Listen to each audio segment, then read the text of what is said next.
Hey guys, thanks for tuning in to another video on ForgottenWeapons.com. I'm Ian McCollum, and I am joined again today by Mr. Patrick Phillips, author of the upcoming head stamp book, currently available for pre-order on Kickstarter, the link in the description text, Tobacco of the Emperor, about Japanese military tobacco products, Yeah, right? yep, absolutely. And so what time frame are we talking about here?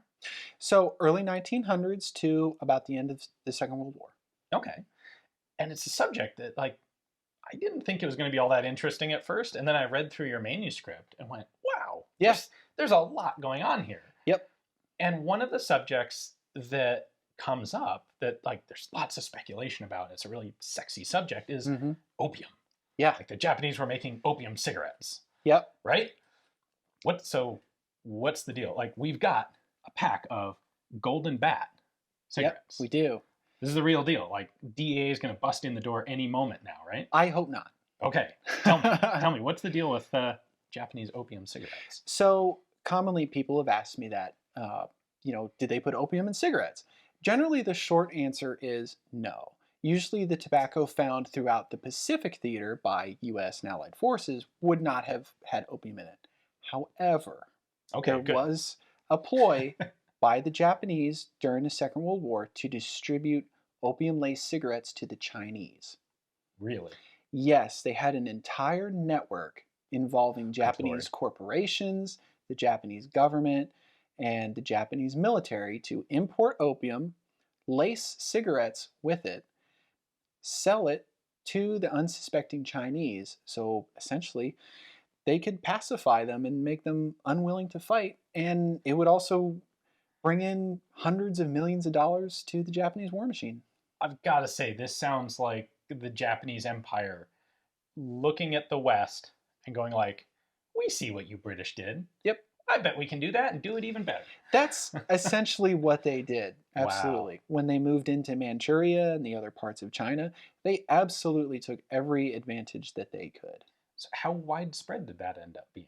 It was incredibly widespread. Okay. Um, So this wasn't like kooky attempt to do something. This was actually wide scale implemented. it was wide scale and it worked. It worked really Wow. well for the Japanese, actually. So there was a Japanese general by the name of Kenji Daihara who was in charge of this whole thing. And he was the head of Japanese intelligence in Manchuria. And what he did is he worked alongside Japanese warlords, or Chinese warlords rather, and they would distribute these cigarettes in opium dens and brothels and gambling houses, and they would get the Chinese populace hooked. They get them to buy it, Wow. spend the money. The Japanese government makes money, the criminal element still gets to operate, and the Japanese get a pacified China. Wow. That's kind of crazy. All right, so how does that relate to this package? So, the brand that the Japanese spiked with opium was Golden Bat.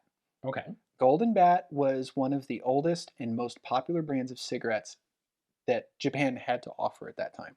And they were already wildly popular in China. The bat is a good luck symbol in Hmm. China. So they were already popular and they were cheap.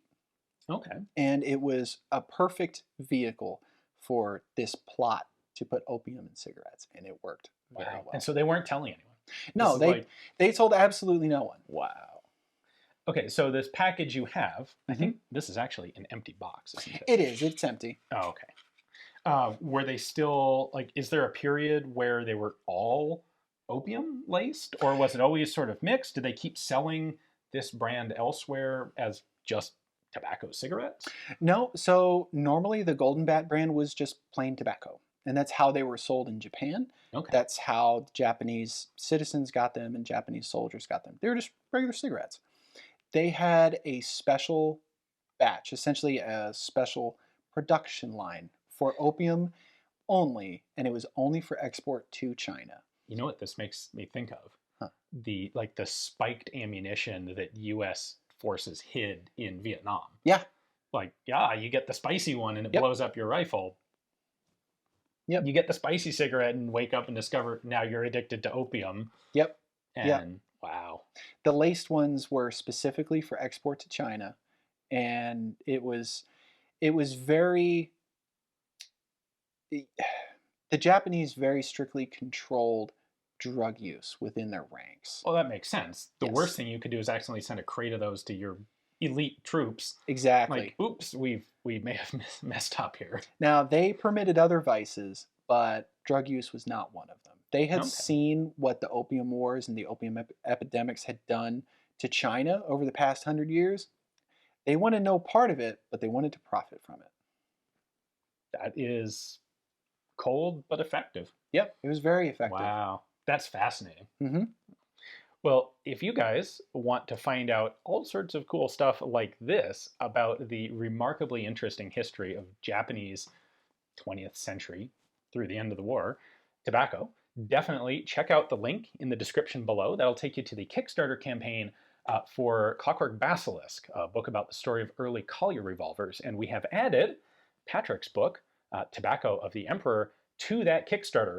I should point out, this is not actually what we're going to be printing. This is your like one of a kind. I think maybe I'll self-publish this. Here's Yep. my mock-up. That's exactly what it is. These are ones that I had made up. This is not the finished version. And then book attracted the attention of Headstamp, and we looked at it and went, that's super cool. We need to add that to our catalog. So we, in fact, are publishing the book with a cover that is largely derived from the Golden Bat box design. And it looks great. super cool. Yep. So if you're interested, check out the Kickstarter. There are a couple different options, both for his book as a standalone, as an add-on if you've already pledged to get a copy of the Collier book, or a Japanese collector bundle where we have a copy of Patrick's book along with a copy of our book on Imperial Japanese swords from the same time period, and a selection of cool extras like bookmarks and patches themed with the Japanese books. So anyway, hopefully you guys enjoyed this slightly, I'd say not a weapon, but